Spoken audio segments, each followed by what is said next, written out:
You're listening to Stories to Create with your host, Cornell Bunting.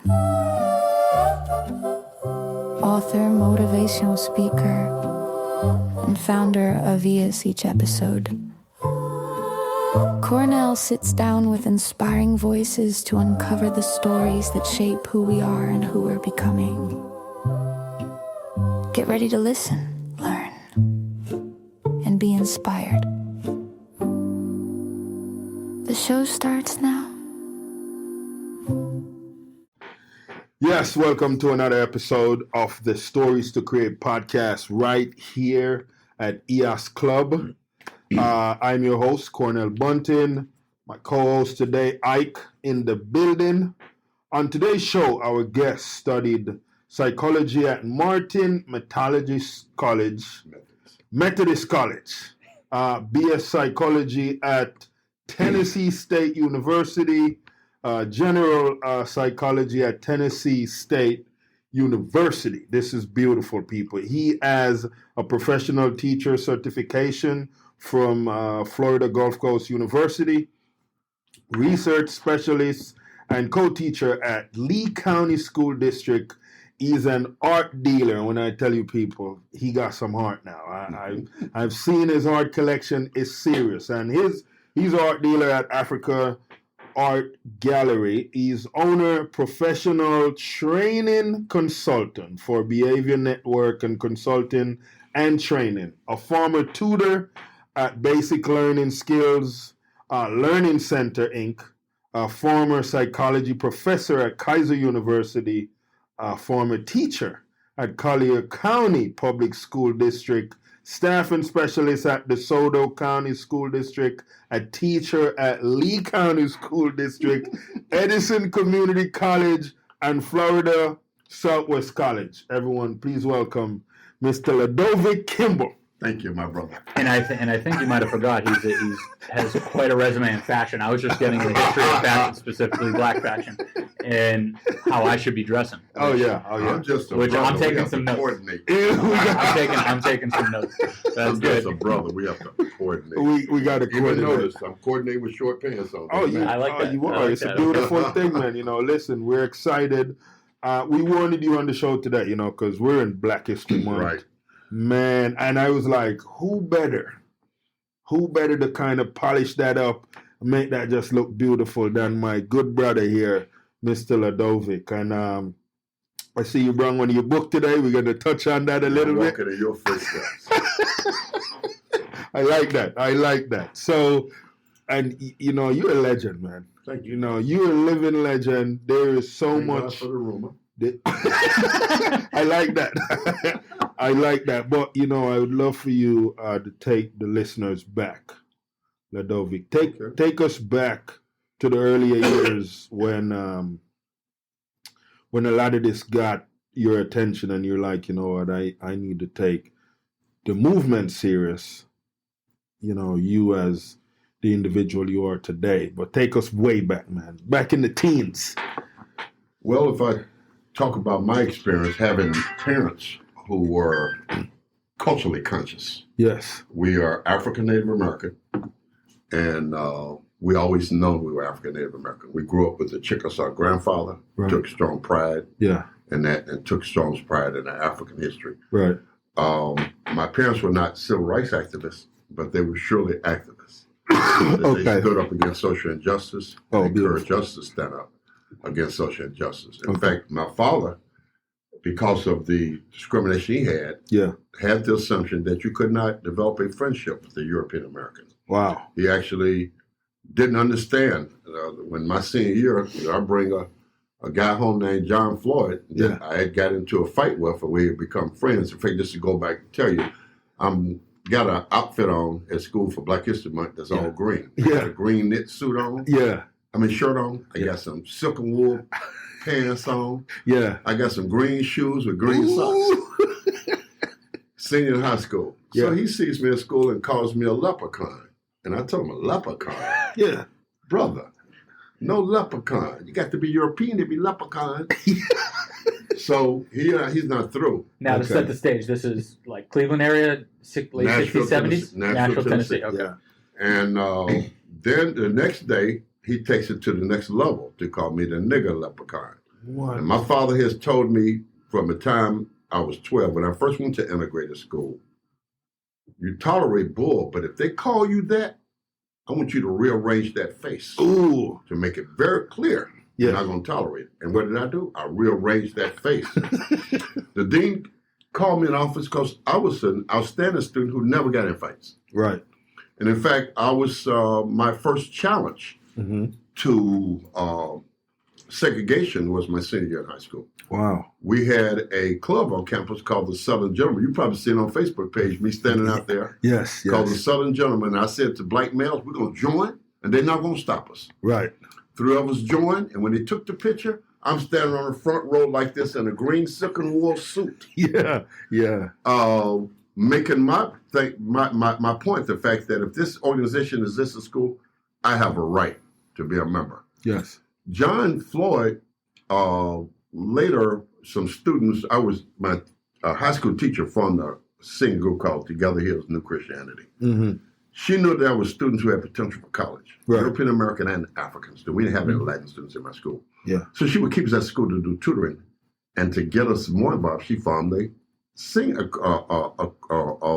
gospel group Okay. called Together Here's New Christianity. We Okay. traveled all over the state of Florida, all with 3 African kids in it. So this is her attempt in 1970 and 71 to do diversity, Okay. to bring kids of different ethnic backgrounds together. Yeah. The kids have a church revival. They called me and asked me to go. I didn't want to go. Okay. It's a white church. Right. What I need to go there for? Yeah. My mama said, look, those kids call you and ask you to go to church with them. Yeah. Doesn't matter if it's a white church. Yeah. Yeah. Go to church with us. Yes. Yes. Right. So I go to church with the kids, and I'm still uncomfortable. I'm sitting in the back where everybody up front. And this guy, John Floyd, the one that picked fight with me, is standing up front testifying. What? He says, I'm a bigot. And as a kid at school that I've picked with, my parents did not raise me like that. Yeah. That is not the Christian way. Yeah. He said, I want to tell the brother I love him. And walks to and the way he's saying this, I'm saying in my mind, you old bigot, you need to repent. That's what I'm thinking. Yeah. He comes to the back and holds his arms out like this. I love you, brother. And I look at him like he's crazy. What do you expect me to do? Yeah. And then everybody in the room stand up and clap. So I conformed and hug him. And John Floyd and I became friends. That's beautiful. Wow. That So was beautiful. where did that go from there? I mean, are you still friends today? Were you friends? Well, with I him haven't after seen that? him since I've moved here, but we were friends all through high school. I dated an international exchange student from Argentina. The family she stayed with, he became friends with them, Donna Tanner, Dr. Tanner. Since that time, the Tanners are dead, but Donna Tanner and I are still friends today. She's a sociologist, I'm a psychologist. Mm-hmm. She lives in D.C. We talk all the time. We talk about the families coming together. John Floyd, I've looked for him. I can't find him, but I do remember how we developed a friendship. My dad didn't like him. You know why? He had a peace sign in his head and wore these strange-looking boots, and my dad knew he was smoking reefer. Yeah. He had a peace sign on his head, like dyed in his head, or he cut his hair like a. Had a hat cut out with the peace sign in the top. Okay. Wow. Wore these weird-looking boots and had long hair, so he was a hippie. Yeah. It's not typically what you think of when you think of a bigot from the South back in the day, Well, right? he really wasn't a bigot. He was just stupid. He Yeah. did something stupid, and he realized it. Yeah. And in fact, it became so close that I used to go to his house all the time, and his mother embraced me like a son. Yeah. One day I'm at his house, and I'm sitting on the porch, and his grandmother's sitting there saying, who that nigga out there? I got up and walked away. Yeah. His mother get in the car. I heard her screaming at her mother for saying that to me. She get in the car and come after me. I said, oh, you crackers just alike. Don't bother me. Yeah. I'm walking home. She said, Mr. Kimble, I'm Lodovic. Yeah. You know we love you like our own son. Get Yeah. in the car. I'm going to make my mother apologize to you. She took me back and insisted her mother apologize to me. It's amazing. So that opened a whole lot of doors for me about people Yeah. to look at racism in a different way. Mm-hmm. It caused me to choose the college I went to. Right. I went to Martin College in Pulaski, Tennessee, the time where the Ku Klux Klan began. My Yeah. dormitory was 1 block from the building with the plaque on the wall. What? Wow. And while I was there, I was probably one of the most outstanding students on campus. Mm-hmm. I was freshman personality my freshman year. And then I became freshman personality through discrimination. Yeah. They had a contest to pick the mascot for the school. Mm-hmm. mascot was the Tennessee Indian. Well, I'm part Native American. Why shouldn't I go out for that? Yeah. I went out for that and sang "Sitting on the Docker's Bay," and I won this award. I won it. That's But they amazing. pulled me in the back. Yeah. The white girl won. They said, "This town is going to be comfortable with you picking her up at basketball games and stuff, Mr. Yeah. Kimble. Yeah. It's not us who feel that way. We're worried about how the people are going to react." Right. I said, "But what we want to do, as a result of you winning, Mm-hmm. we're going to make you a freshman personality." Oh, I like that. So they made me, and I understood because I knew where I was at the time. Right. So she made me freshman personality. I probably was a drama club, the portrait club. I was a spelunker, did cave explorer, and all kind of stuff. Mm-hmm. Most of my friends were European American kids, and some of them were gay. I never even thought about the fact that they were gay. Yeah. They were my friends. Yeah. And so while I was there, my second year, organized the first African American History Month cultural program on the campus. I have a letter on my wall saying, "Thanks for coming this way. This college has been forever changed. You're a credit to your race." Wow. After doing that, I brought the Teague Polk players from Tennessee State University. That's amazing. Oprah Winfrey was one of the students. Her father was my Barbara. Yeah. Went to high school with her. Wow. Wow. I brought the Tennessee State Gospel Choir. Then I brought Dr. Dorothy Brown, Yeah. the first African-American female surgeon in the South, Yep. Yep. to speak at that school. Mm-hmm. That school had never had black scholars there before. Right. Then when I joined the college choir, I took to my church, Yeah. one of the largest black churches in Nashville. Yeah. So there was an exchange there. And I think that I grew differently and developed this attitude as a civil and human rights activist that there are just as many European American civil and human rights activists as I am. Mm-hmm. Heather Hare, for example, Mm-hmm. the young lady that was run over Mm-hmm. by those Proud Boys in North Carolina, Right. Right. she's a civil rights activist and she's a hero. Right. Right. And I think it's time that when we look at heroes, we can't only look at the African Americans who played the role. John Brown yeah. was a hero. Yeah. John Brown tried to bring an end to slavery. Right. Right. John F. Kennedy is a hero. Yeah. Yeah. When you come in my house, you're going to see a bus of a black man this big. Right. You're going to see a bus of Barack and Michelle, and you're Yeah. going to see a bus of John F. Kennedy. Yeah. And then you're going to see African art all through my house. People Yeah. come to my house, see all that African art. I come to your house, I get back and I see this one white man. Yeah. John F. Kennedy is an African hero. He fought against social injustice in this country. So we honor all of those. You don't Yeah. have to look like me. Yeah. We honor you if you stood up against social injustice. Let me ask you, how old were you when Martin Luther King got shot? 68, 16. 16. Yeah. Well, what impact did that have on, your peers? Well, for me, myself, it pushed me to become an activist. Okay. Because I became an activist by the time I got to Tennessee State. First group I joined was the Brothers of Harambe. Okay. Okay, we all wearing little Tims and dressing in African clothing, Right. Right. Okay, so that's a sense of conscience. And I'm at Tennessee State University, predominantly black college. Right. Then I became a member of the February 1st movement. This is an anti-imperialist organization. Okay. Then I joined Stokely Carmichael, the All-African People Revolutionary Party. Oh, okay. And I've been in D.C. with a number of marches, and Nashville's a hub of civil rights because I participated in quite a few marches there. One, the Davis Cup, where we protested South Africa coming to Nashville to play Davis Cup at Vanderbilt. We were not going to let them on the field. Wow. So Nashville is quite an interesting town. If you go back and study its history, Mm-hmm. it has a long history in the civil rights movement. So growing up in that town, the other thing unique about Nashville that you would love, Yeah. people talk about Atlanta, how well the Africans are doing in Atlanta. Come to Nashville. They doing it. Let me take you to Palmetto Point, Okay. all black, Yeah. a neighborhood just like that. Wow. Let me take you out here to Verandas. They're off of, I can show you black neighborhoods that look all like that. Yeah. So I had the opportunity, growing up in a town that's 55% African, 3 major black universities, going to black doctors, lawyers, and the chief, never had to deal with Europeans with any professional stuff Right. at that time. So that helped me develop a sense of conscience, sort of like you had in the Caribbean. Right. Right. You Africans live in the Caribbean Yes.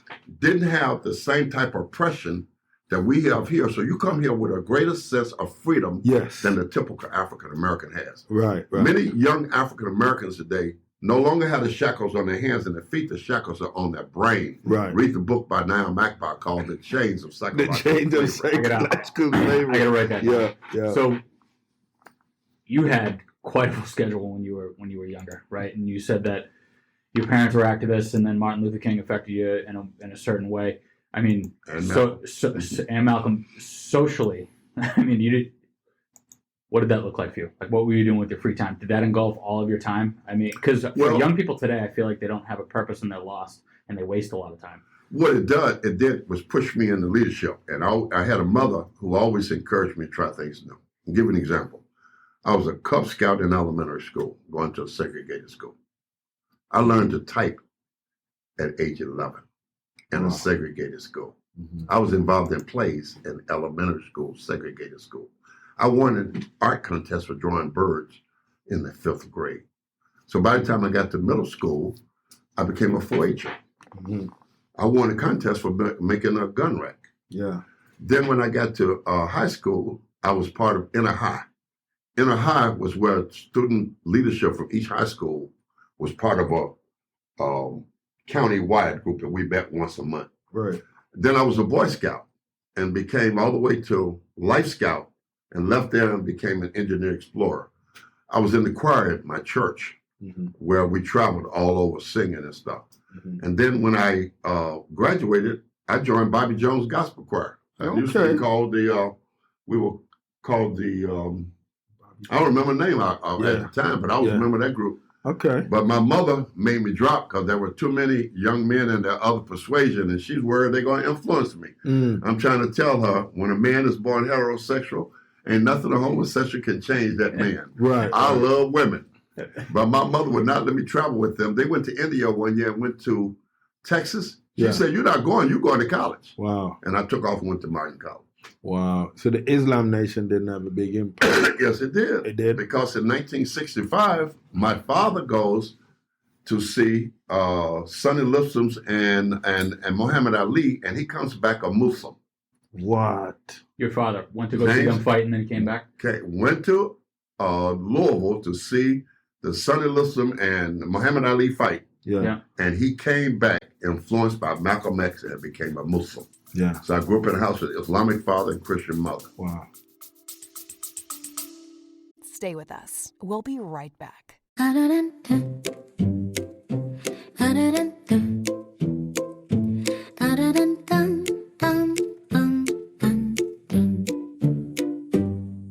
Every young person carries a story of hope, of struggle, of dreams waiting to rise.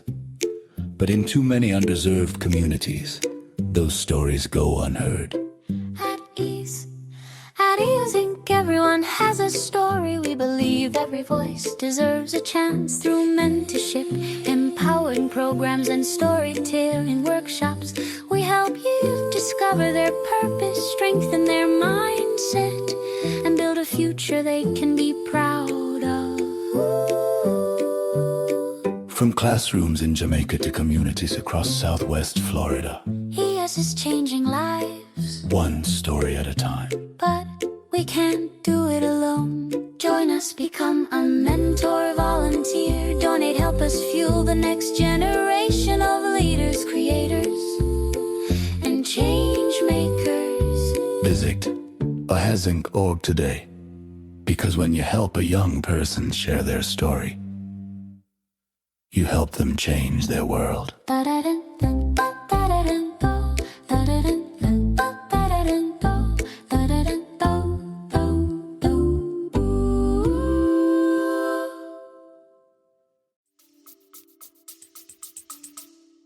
So has your perspective, have you had any kind of change in thought? I think if you look at certain civil rights activists or figures like Frederick Douglass, his opinions on certain things changed over time, right? Malcolm X, a lot of people say that, especially towards the end, his opinions changed, and you obviously were there at the time. I'm really curious to hear your opinion on Malcolm X as somebody that influenced you, and maybe what happened towards the end of his life. Well, Malcolm X and Martin Luther King became closer before they died. Mm-hmm. And they were not that different anyway. They both of them took advantage of the First Amendment right to, you have right to protest and demonstrate, something DeSantis tries to stop, which is stopping democracy. He has the nerves to criticize young European American, African American kids of the Black Lives Matter movement. But he's not critical of Donald Trump people who protested COVID virus with a gun, a swastika, and a Confederate flag. Mm. That's hypocrisy. So, Malcolm X, I find this is something that I haven't had a chance to look into. I've read about him. I've watched documentaries. One thing that confuses me about Malcolm X, and I think like when you look at Martin Luther King, his view on economics was he was pro-socialism, from what I've read. So I'd be interested to hear your perspective on that. Also, one thing that has confused me with what I've read from Malcolm X, he seemed to be he spoke against capitalism pretty explicitly from the quotes that I've read and the speeches that I've seen him give. But he was definitely all about personal excellence, self-reliance, entrepreneurship. He was pro making the best out of yourself and putting your best self forward and not relying on anybody else. What's your and I had that same attitude. Malcolm X taught us that we need to stand up and fight for ourselves, and we can't wait for somebody else to do it. Right. Malcolm X taught us to embrace our Africanness. Yeah. Did you ever meet Dr. Duffus? I think I have. Mr. Scholar, Jamaican scholar. And it's been. Let me give you an example. Students in Florida Gulf University of South Florida asked me to come and speak on campus. 2017. African History Month. Yeah. And the top of my talk was why Africa's still our home. Right. I'm going to speak in Florida Gulf Coast on 27th. That's my talk also. Beautiful. Why Africa's still our home. Okay. I lost my point. That's okay. But Malcolm X embracing Africanness. Yeah. So more and more African Americans have embraced, and Malcolm wasn't the first who did that. Go back and look at Frederick Douglass, that he recognized his Africanness. Right. Go back and look at Marcus Garvey, who recognized his Africanness. Yeah. Okay. Yeah. So Europeans have constantly tried to take our Africanness away. Right. By defining us as colored people. Right. Let's not leave out Booker T, though. And Booker T, yeah. Because Booker T is my favorite. Yeah, that's right. I'm a big Booker T fan. I'm a big Frederick Douglass fan. I've read both. Yeah. Well, Booker T, 6 books between them, I think. The Booker T, the conflict between him and W.B. Du Bois. Right, Du Bois. They had some opposing views. Yeah. Because if we had left with Booker T, you and I wouldn't be doing what we're doing today. Right. Atlanta Compromise. Booker T only thought we should be trained in agricultural mechanical. Yeah. W.B. Du Bois said we have a right to liberal arts education. Right. Became the first African from Haiti. Yeah. Came here and got a PhD. Right. He's opened at that door. Yeah. In Boston, he went to Harvard. I think he was the first black PhD at Harvard, right? He is the third most popular theorist in sociology. Yeah. If you pick up a sociology textbook, the third most popular theorist is W.B. Du Bois. I feel like Booker T doesn't get enough light. Do you feel that way or no? No, we respect a lot of respect for Booker T. He opened up a college and everything. Yeah. But we realized that Booker T's thinking at the time would have hurt us if we followed only what Booker T did. Right. We would not have black doctors and lawyers and energies. Yeah. We're grateful to him, though, because he's the reason that Marcus Garvey came here. And he opened the door for us to get advanced education. So what you saying that now, let's take the listeners into your passion for art. And when did that first grab you to where age 17?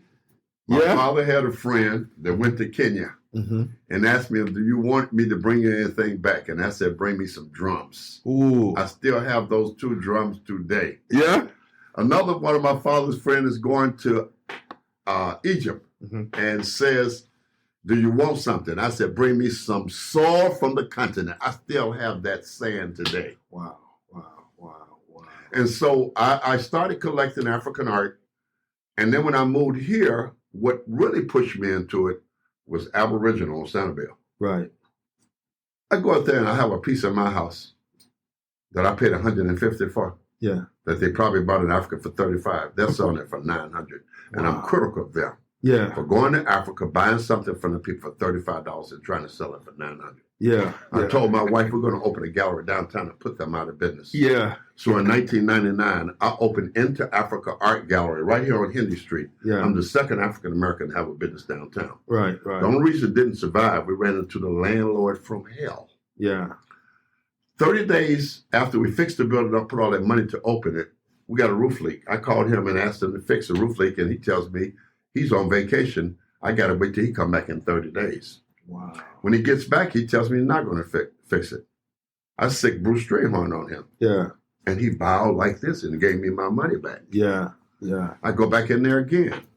Months later, it's leaking again. Mm-hmm. I have to sue them. Yeah. They can't get me out of the building. They set the building on fire and got away with it. What? And luckily, by the grace of God, Yeah. I had moved all my art to this side since the roof was leaking. Right. None of my stuff got damaged. Okay. I got all my art out. I was able to bring it home. The problem was he had termites in the building. Oh. Termites get in my mask, so I brought them in my house Oh and man. had to get my house taken care of. Yeah. And had to sell all my furniture. And the reason I didn't open up downtown again is that rent is $35 a square foot. That's Right. too high. Yeah. Yeah. I yeah. can't see making the money back. Right. And we had planned to open another one at retirement. Mm-hmm. But I wanted to do art and mail consignment. Because for well-dressed men who spend money on their clothes, when we grow out of them, we give them away. Right. There's nowhere to sell them. Right. And in Cleveland, Ohio, there's a mail consignment shop called Executor Mm-hmm. that's really popular. I want a copy Yeah. and bring it here. Wow. Okay. You think you'll ever fully retire, or are you always going to have something going on? Always something. I had an interview at middle school a couple of days ago. Yeah. I was at Hodges last week talking to them about doing adjunct work for them. Okay. And I'll be taking a resume there. And then I got like him. This brother's writing.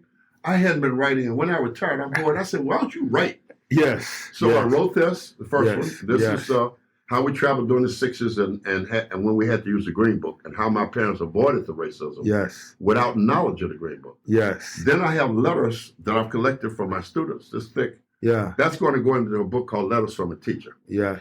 I called Cornell. I asked him about how did he publish his book to get information, because I'm trying to figure out how to organize his letter. I mean, I want you to look at it, give me some ideas. Yeah. And then I'm writing another children's book like this one Right. to tell the story of my experience of growing up in a segregated school. Yeah.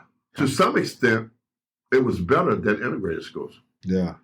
because most of your teachers were scholars who couldn't get hired at the other schools outside. Right. And so they gave their children the best they could give them. So to the listeners, what Mr. Kimble is talking about, his book is called The Family Summer Vacation. The Kimble Family Summer Vacation, and you definitely can find that on Amazon and Barnes and Noble. Barnes and Noble, a few other places. Can you talk about a Green Book? Yeah. Sure. The Green Book, let me just say this. Right after the Civil War came Reconstruction, it should be called Deconstruction. It was a horrible period. Slavery had not ended.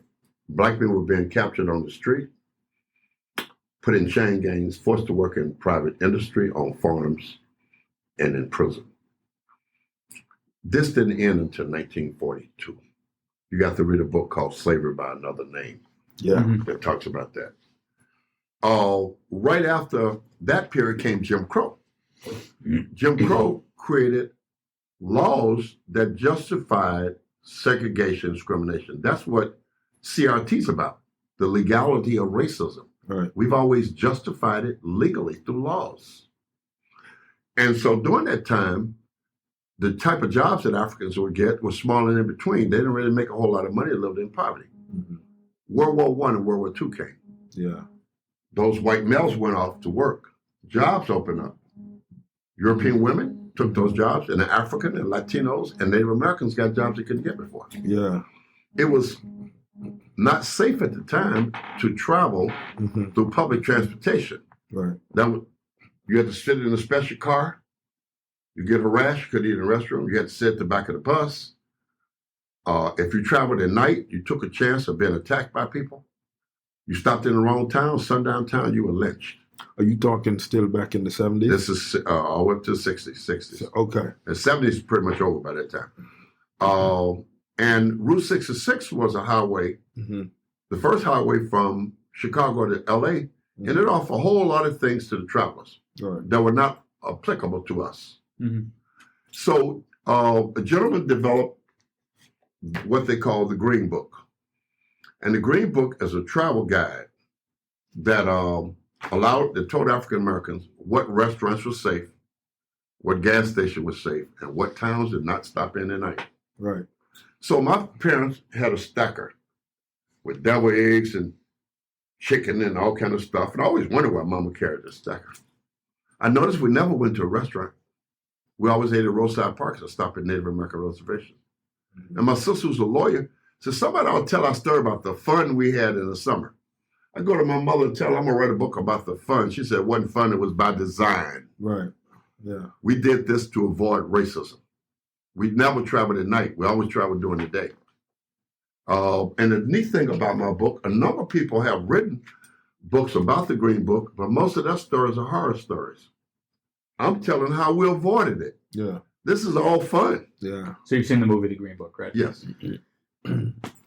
I actually didn't understand the first 2 times that I saw that what the Green Book actually meant. Right. You know what I mean? They just kind of glossed over it, and they're going on all over the South, and then actually Right. John F. Kennedy kind of saves them at the end, right when he Right. makes the phone call.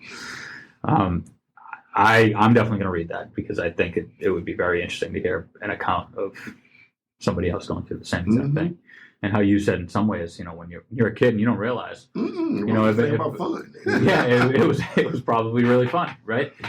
Meanwhile, for your parents who had a burden of taking care of you, it might not have been as fun for them, Right. with something looming over them the whole time.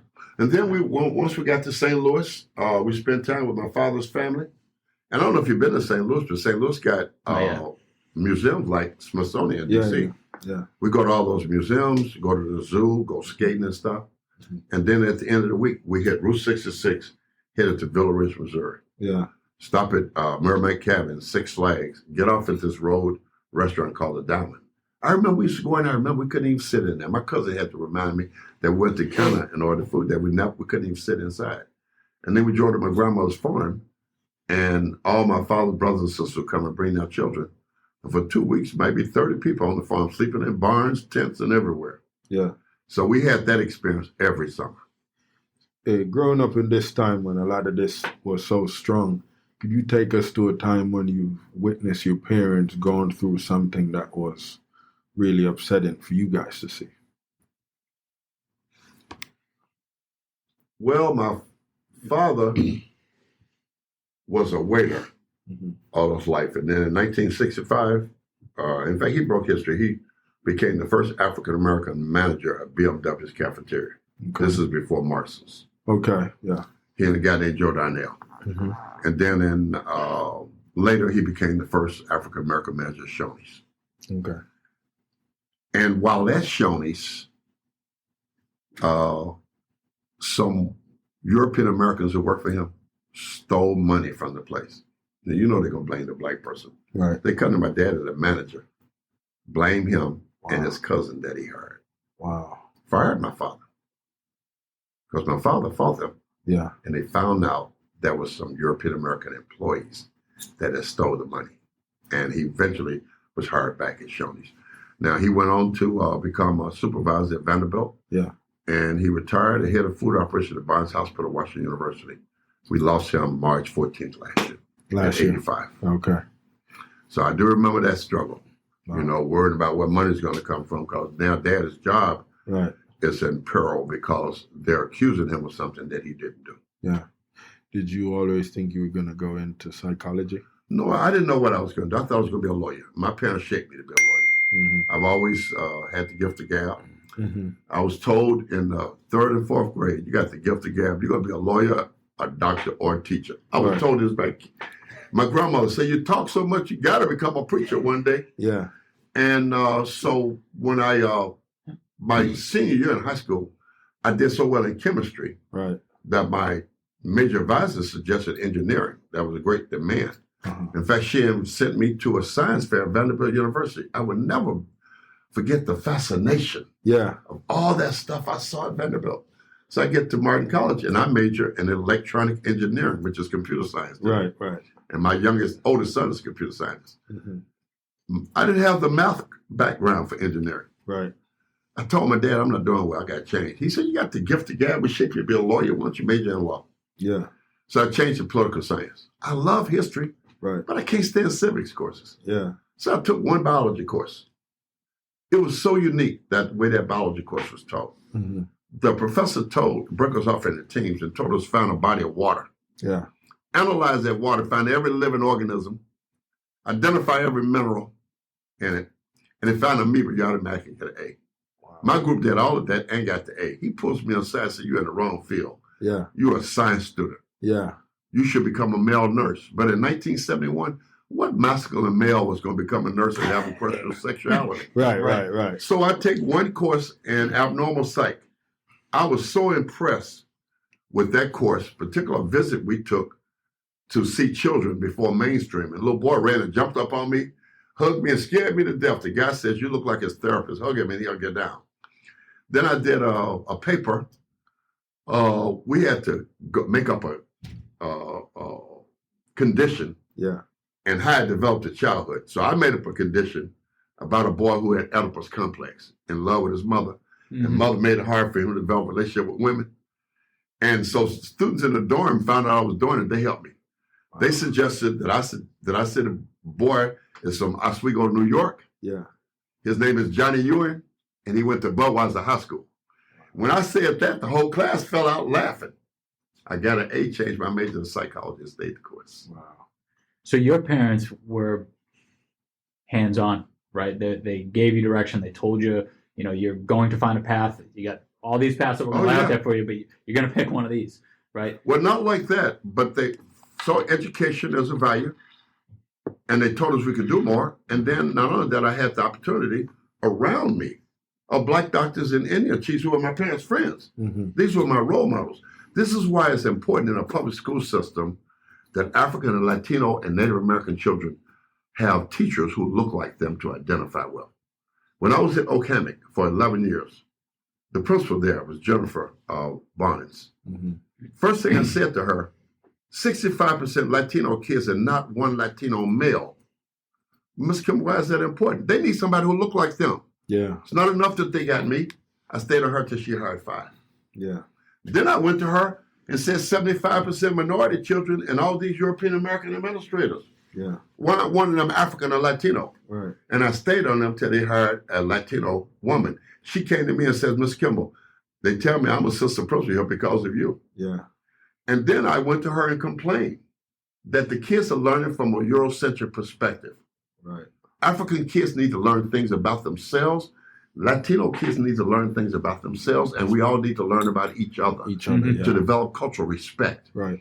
So she sent us to cultural relevance training. Yeah. I came back to cultural relevance chairman.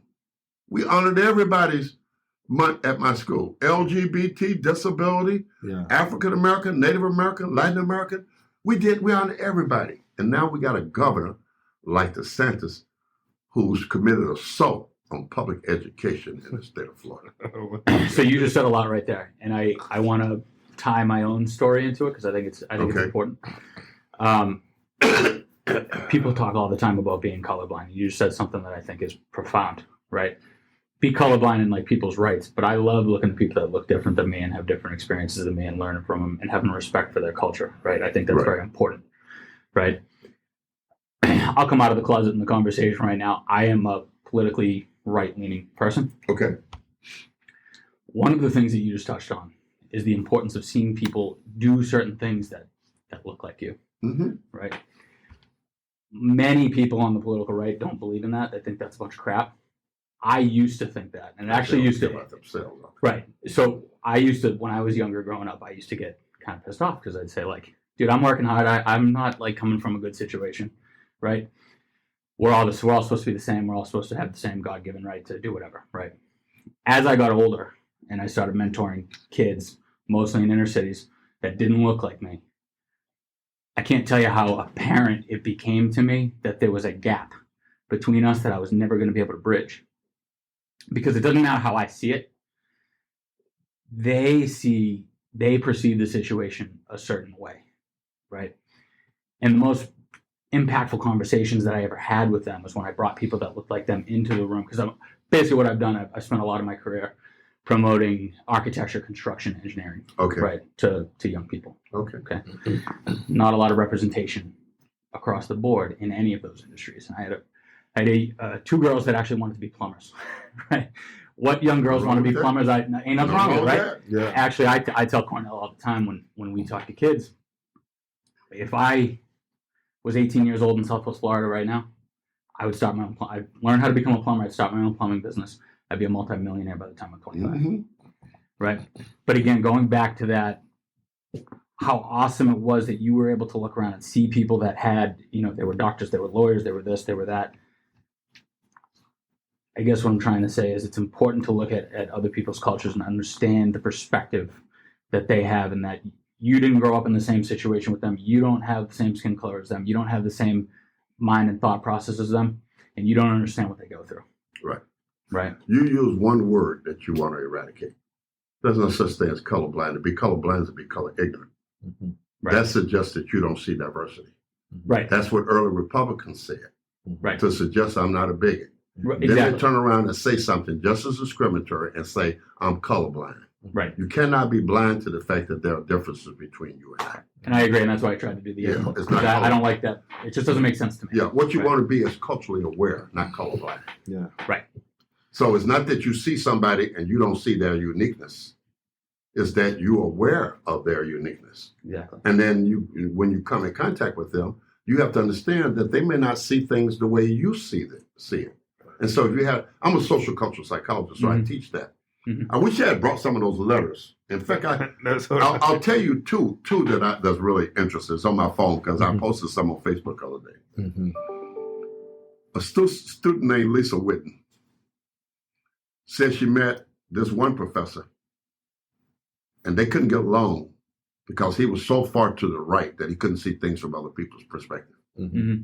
She learned that in life, she's got to learn to get along with people like that Yeah. Yeah. and figure a way to make that a positive relationship. Right. Then she met Dr. Herman. He taught her about symbiotic relationship, how two people can use each other to each other's benefit. Yeah. Okay, like we're doing now. Mm-hmm. Okay? And it's not wrong to use somebody if they benefit from that relationship. Right. Then she talked about meeting Professor Kimble, Yeah. her favorite professor. Yeah. I taught her that if you get an education and become a professional, you have an obligation to speak up for those who cannot speak up for themselves. Right. And guess what she said? And they ain't shut up yet. Yeah. Another little boy, elementary school kid, I go to his school and I bring all this African art. Mm-hmm. He said, Mr. Kimble, I love those masks. Yeah. And that stuff you told us about your culture in Africa, I never heard that stuff before. Yeah. I'm going to read more. Yeah. Mr. Kimble, I like you. I'm going to make a sculpture of you. And he draws a little picture of a stick man on the side. Yeah. That's supposed to be me. Mm-hmm. Another student draws a picture of Daffy Duck, and that's on the phone, and says Mr. Kimble's one kick-ass teacher. Yeah. And I got a stack of them like this from students. I like The number one theme you're going to read through my book, Letters to a Teacher, Mm-hmm. the large number of European American students who came to my class said I came as a bigot, Mm-hmm. I left here with an open mind. Yeah. And I could even tell you about 3 experiences where students told me I was unprofessional. Right.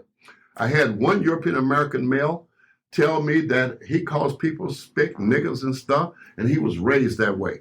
And I told him, if you think that behavior is appropriate, that's ignorance with enthusiasm. Mm-hmm. He said, Mr. Kimble, you called me ignorant. I said, no, I did not.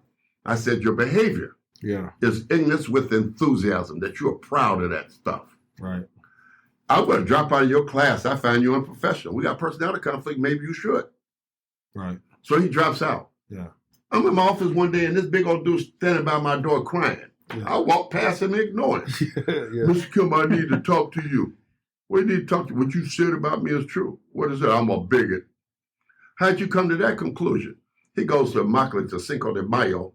He and his girlfriend and sees a Mexican and calls him a wetback. The Mexican put out a gun. Let me catch you in Immokalee again. Oh, The girlfriend broke up with him. She was sick of it. Oh man. She's dating another guy on campus. He's mad, going to beat the guy up. The students know my door and Dr. Solomon's door are always open. Right. So they said, you better go talk to Kimble before you do this. He comes and talk to me.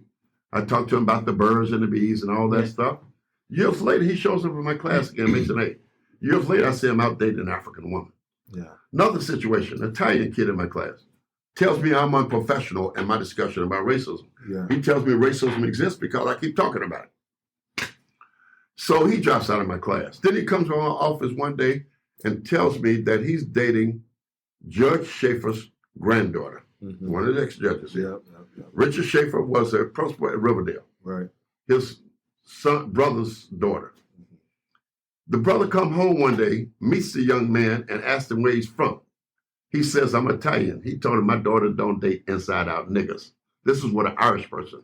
Yeah. And the Irish person got the nerves to say that to him when they were enslaved like Africans in this country and were not thought much more of than an African. Right. Do you know we were worth more than Irish? Right. They sold Irish into slavery. We were worth $40,000. They were worth less. Right. Okay. And have the nerves to do that. And then last, an Asian kid. Mm-hmm. I bet the Italian kid had nice shoes, though, right?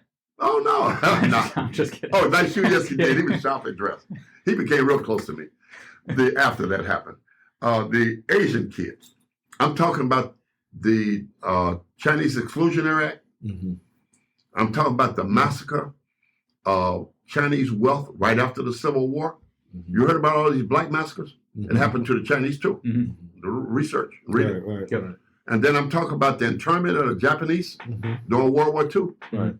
He tells me that I make this stuff that I'm professor. Dude, they didn't give me this job to make stuff up. I can validate anything I said. Right. I'm going to drop out of your class. I find you unprofessional. Okay, good. Yeah. Come by my office one day. I need your help. Well, you need my help. I'm unprofessional. Go to guidance counselor. Yeah. Mr. Kimble, I go to Scotty's and the lady tell me she don't wait on tight-eyed chinches. Now, I'm president of NAACP at the time. Right. I said, you want my help? I go to my dean and told him what happened. Yeah. And I said, I want to go advocate for the kid. He said, go ahead. It was my planning period. He told me, go right ahead. Right. I took the young man to Scotty's, called the manager into the office, told him, I need to talk to you. Put out my card, showed him I was president of NAACP. He turned all red in the face because he knew he was in trouble. I said, that woman right there had the nerves to tell this young man she don't wait on tight-eyed chinches. He said, you want me to fire her? I don't care whether you fire her. I want her reprimanded, and I want an apology. Yeah. He calls her in the room, makes her apologize to her, and suspends her for 3 days. Yeah. I was satisfied because our intent is to use diplomacy to solve the problem as opposed to embarrassing them in the news. Mm-hmm. We had to do this for Southwest Regional. Right. Southwest Regional had been cited for not hiring Africans and Latinos. Right. So they're going to go around and bring in 3 Filipinos and figure they can discriminate against them and get away with it. Right. Young man married to one of them, European-American male, and notice I don't use the thing white because nobody looks like Casper the Ghost. Yeah. Right. Nobody looks like that. No such thing. Humans didn't come in hues. Yeah. They come in shades of brown. You're a lighter shade than I am. Yeah. So, but, it's just interesting how all these things occurred, Right. and how people bring about awareness. But anyway, he called me and says, do you help white people? Yeah. I said, the NAACP is a national organization. Any American been discriminated against, Right. regardless of your ethnicity, can come there. Did you know that? I did not know that. Yes, sir. Right. So he comes and brings Interesting. 3 Filipino girls. It weren't him. Yeah. Southwest Regional had them take the nursing exam, and when they didn't pass, took their green card. That's illegal. Right. Suspended them for 3 weeks without pay. Wow. They don't know how they're going to pay their rent and eat. They come to me. Me and Joe Ballard go there. They have to let us look at public records. Yeah. 3 women have come from England and flunked the test 3 times. Right. Didn't take their green card, nor did they suspend them. Right. I saw that and I said, let me tell you, we got a choice. Yeah. You can address it or we go to the paper. We'll make this public. Yeah. Mm-hmm. Yeah. What do you want to do, Mr. Kimble? The young lady married to the European American male want her job back, her green card back, and back pay. So she got a job back in it. The other 2 girls, they don't want to work for you anymore. Yeah. One wants to go to New York. One wants to go to California. You're going to give them the green card, back pay. You're going to pay for her to fly to New York. You're going to pay for her to fly to California. Right. That's what happened. As a former president of NAACP, with everything that, America called Black Power right now in the movie world and all that, how proud are you guys seeing the work that has been put in now and the awareness that is being brought to America attention? Well, we have to give credit to one of your homeboys, Yeah. Bob Marley, Yes, sir. Yes, sir. who helped raise that sense of conscience about who we are and Right. get Africans to embrace themselves. And you and I have done that, working Yes, with sir. African Network Yes, sir. and Yes, the sir. Cabinas Group now. Yes, sir. Yes, sir. And I Yes, work sir. with the Florida African American Student Association, promoting our culture Right. and getting people to understand who we are Right. and the fact that we live on this continent, that we haven't forgot that Africa is still our home, Right. Right. Right. you know. Why you think they were trying to erase some of that history? It's called stolen legacy, for one. They have been trying to erase our history from the beginning of time. Mm. Egypt was the flourishing civilization when Europeans were still living in caves. Yeah. The Greeks sent their children to Egypt to learn. Right. The Romans sent their children. And then once they learned, they conquered. Yeah. And then before they conquered were the Hyksos, the Asians that came in. Right. And then later the Arabs, who traveled all across North Africa during the 6th century, enslaving Europeans in Southern Europe, Africans in Northern Africa, and Asians, forcing Bantu women into marriage and castrating Bantu men. Right. Now, they influenced Africans that we developed the Moors, which are the black Arabs, Right. and the Moors controlled Spain for 800 years. And during that time, that is one of the most peaceful times in the world. Jews, Christians, and Muslims lived together. Yeah. Ferdinand Isabel come back to power, rise up, creates the Spanish Inquisition, and run those Jews out of there. Those Jews ran out, looked like me. Yeah. They were not your Anastasi Jews that you find today. Right. Those Jews today that you see that are in Israel are Europeans. Yeah. The original African Jews migrated there and mixed with them, and some of them converted to Judaism. Right. If you go to Israel, you still find Jews like me. Farrakhan is in Israel and sees a guy riding on a donkey, all wrapped up in his stuff, and he walks over and asks him, "What's your faith?" He says, "I'm a Jew." And the guy was darker than me, Yeah. because these are original Jews. Right. And if you understand this history, the whole notion of Judaism came out of Ethiopia. Yeah. Yep. Yep. I didn't know that. Yes, sir. Moses got kicked out of Egypt for 40 years, Yeah. where he learned the word Yahweh Yeah. in Ethiopia. Right. Wow. Okay. Yeah. And then Moses had already been introduced to the notion of one God Right. because he was a high priest under Akhenaten, Yeah. the father of monotheism. Yeah. So what did Moses do? Attempt to find another monotheistic religion as the founder of Judaism. And I Right. understand that Jews often consider Abraham their father, but their father is actually Moses. Right. I mean, Abraham is a DNA for Right. his development, but if you Right. talk about of the faith, Right. it's Moses, Yeah. Well, he's later, and then Joshua Right. continued. right? And then Christianity grew out of that, and Right. Islam grew out of that. Yeah. All three monotheist religions have their origins from Egypt. Right. Right. All three. So, one thing, and I know we've touched lightly on 2 years that we don't necessarily try to highlight too much on the show. But, for listeners that they have different beliefs, would you say everyone is chasing the same God? I'm a Unitarian. Yeah, One God by many faces, many names. I like that. God reveals himself to people of different ethnic and cultural and geographic group where you live. Yes. So people see God differently. Let's look at the early Egyptians Right. who saw God as Netus. Yeah, yeah, God was called Amun-Ra. yeah. Christian, Jews, and Muslims say amen, giving homage to the very first name of God. Don't even know they do that. Right, right, Don't right. even know why they do that. Yeah, But although God was called Amun-Ra, the Egyptians saw many manifestations of that one God. right. Just like the Hindu have many manifestations of one God. Or tribal people Right. who see the mountain and give it a name, and see the river and give it a name. They're not saying there are many gods. Those are manifestations of one God. Right. I like that. Now take us into the Kimble family. The Kimble family, it's we are African Native American. Yeah. My great grandfather, John Robert Adams, was the son of a plantation owner in Virginia. Okay.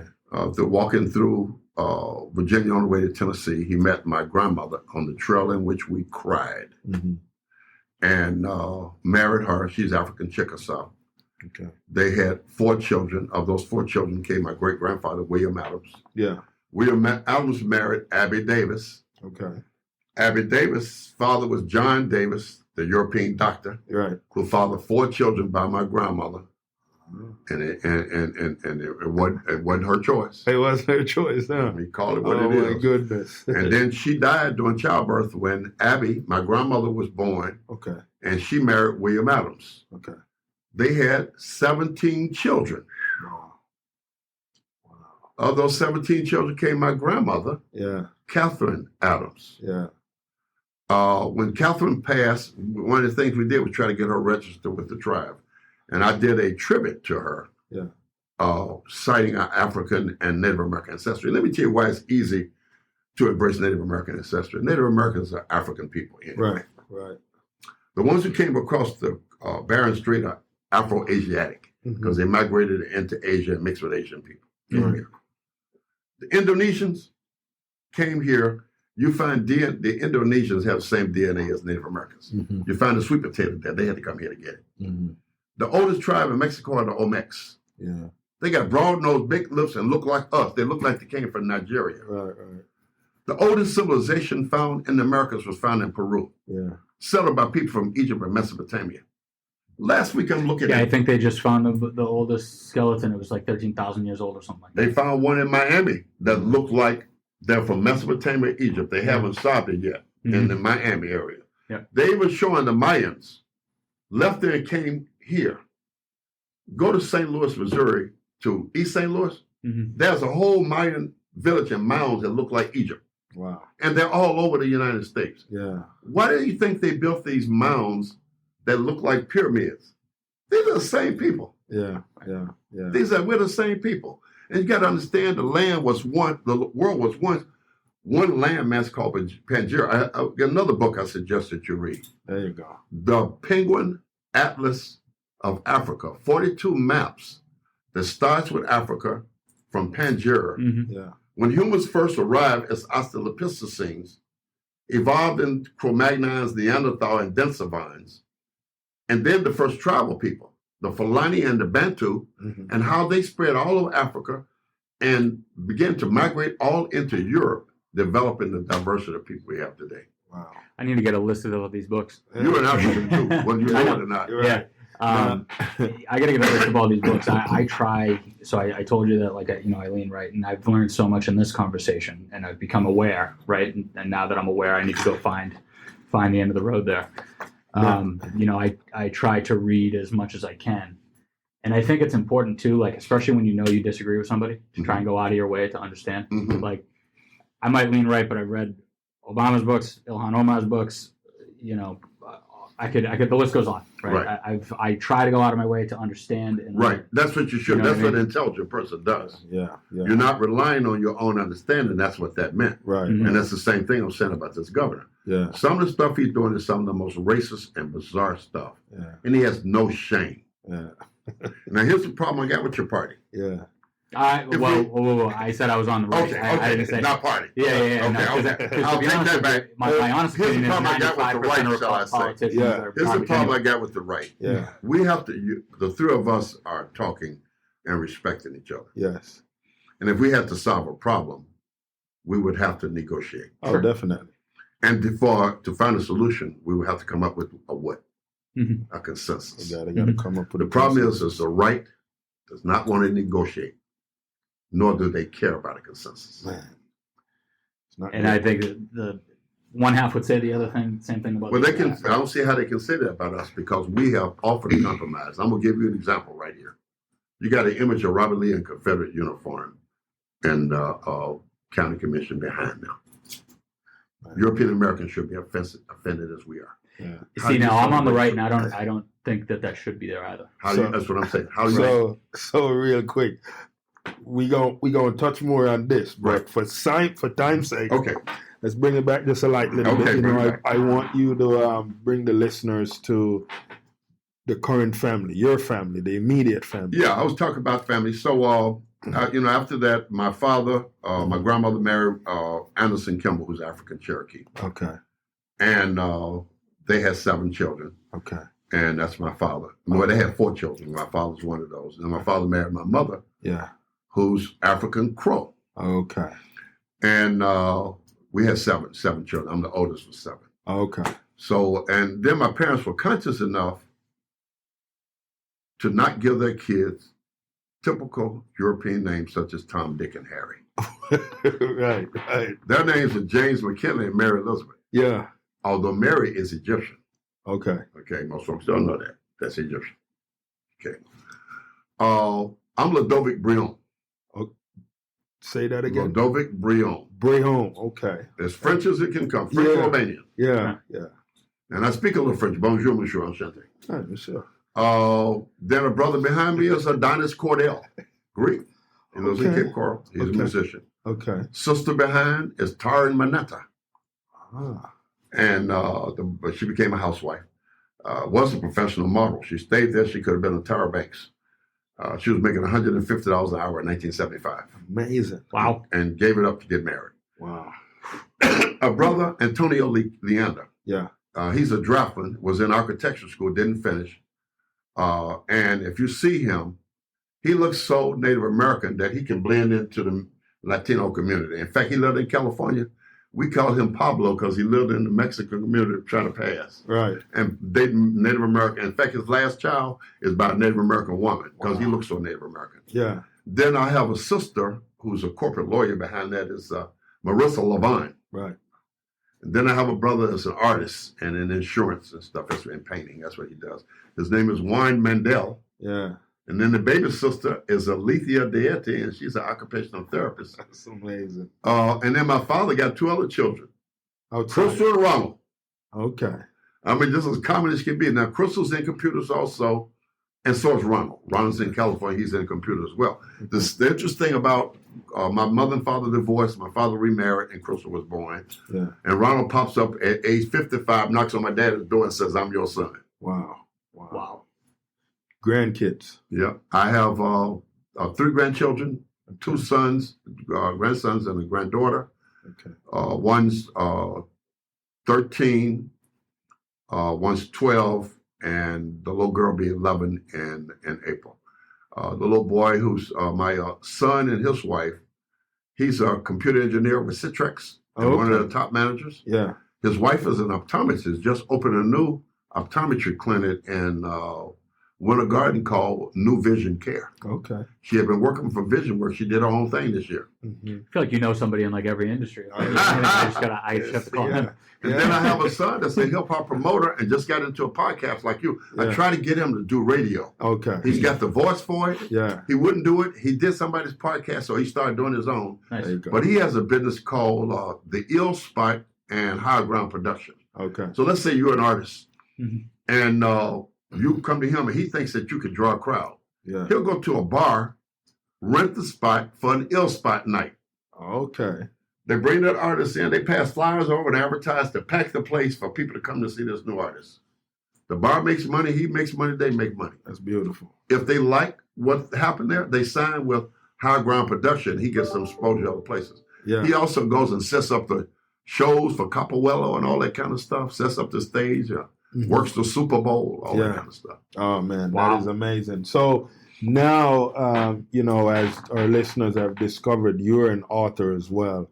How many books you have out right now? Only one. This is the first one I published and 2 others I'm working on. Beautiful. So there's 2 books to come. Are you going to go back into the school district? I applied for a job at Varsity Lakes a couple of days ago. Let me tell you what happened. I'm sitting in the house all day reading, and I get a text from Tracy, Yeah. a Jewish teacher that I work with. Mr. Kimble, come out of retirement. We need you. Yeah. And I said, well, tell your principal to call me. He called immediately. Yeah. And Beautiful. I went for an interview 2 days ago. Beautiful. So we'll wait and see, we'll see what's happening. But also applying for jobs as an adjunct professor. Yeah. I prefer teaching psychology, but special ed is very much related. I love doing special ed too, working with kids that have unique disabilities and helping those kids find themselves. Right. And at Okamic, Yes. for 11 years, I ran a boys club called From Boys to Men. Okay. When they let Dr. Duffer's Scholars Club die, Right. I had to create something else. I created From Boys to Men to use the principle of Kwanzaa. Oh, I've beautiful. taken some of the worst boys and turned them around. Wow. Now, so where can individuals find Lodovic? What are the platforms? Well, you can find my book on Barnes & Noble's, Amazon, and iTunes. Yeah. To find more about me, you can always find on Facebook because you know one thing, I'm political, so I'm on Facebook publishing. I'm beating up DeSantis every single day. He's out of office. Yeah. I'm criticizing. I'm trying to do it in the most professional way. Right. To show people what the problem is with him. Here's your Parkinson and how he's destroyed. To ban books is communist and Nazi. That's what they did in Nazi Germany and Russia. Right. Well, to ban a cultural history. Right. That is as racist as you can get. Yeah. Let me just make this thing. If you ban my history, then why don't I have a right to ban the teaching of European history, particularly when the heroes that you often have me recognize owned slaves? They were not heroes. Right. What culture is banned? So as a person I voted for him, and I would vote for him again, what culture do you see? Because I'm aware of books that I know that were banned, and I personally think that they should be banned, the ones that I'm aware of. You think The Killer Mockingbird should be banned? Nope. No, so that's you not... You think the Prince of Rap should be banned? No. He banned those. Okay, so I am unaware of those books being banned. The ones that I am aware of being banned are ones that have children under the age of like 10 performing sex acts on adults. I haven't seen that, and I haven't heard those books. Show me those. So this is the conversation that never happened. We've not seen those. Yeah. Right? So, this is the conversation that never happened. I'm concerned about them banning the book from Alice Walker. Yeah. To Kill a Mockingbird's a classic. This is true. So real quick though, because we got 2 minutes. Okay. We got 2 minutes, guys. So I want you guys to know, you can find more about Mr. Kimble on all the platforms he tell you, Facebook, you can go Amazon, Barnes & Noble, all these beautiful spaces. And, you never know. You might hear... Google my name. Yeah. Cool. Do Google him. That's a unique name, man. Mm-hmm. So it came right up when I did it. Because I've done a lot of things in this town. Yeah. Did you see about the single member district election paper that I wrote that Nick I believe I saw something. That's beautiful. So, everyone, there you have it. We have just created a story with Mr. Lodovic Kimble right here at EAS Club in this beautiful space that we call Stories to Create. As for myself and Ike, we want to thank you guys for tuning in, and we look forward to having you guys again in our next episode. We're going to keep hanging out. We might hash some stuff out. Thanks for tuning in and downloading this episode of Stories to Create. We appreciate you being part of this growing community of storytellers and listeners. If today's conversation inspired you, please share the show with friends, family, or anyone who could use a little motivation in their journey. A special thank you to our sponsors, EHAS Organization, Cornell Bunting LLC, and Nostril Cheese Chase for supporting the mission and making this podcast possible. To learn more about our work, upcoming projects, and how you can get involved, be sure to visit www.hissinggorge and www.cornellbunting.com. Until next time, keep creating, keep growing, and remember, your story has power.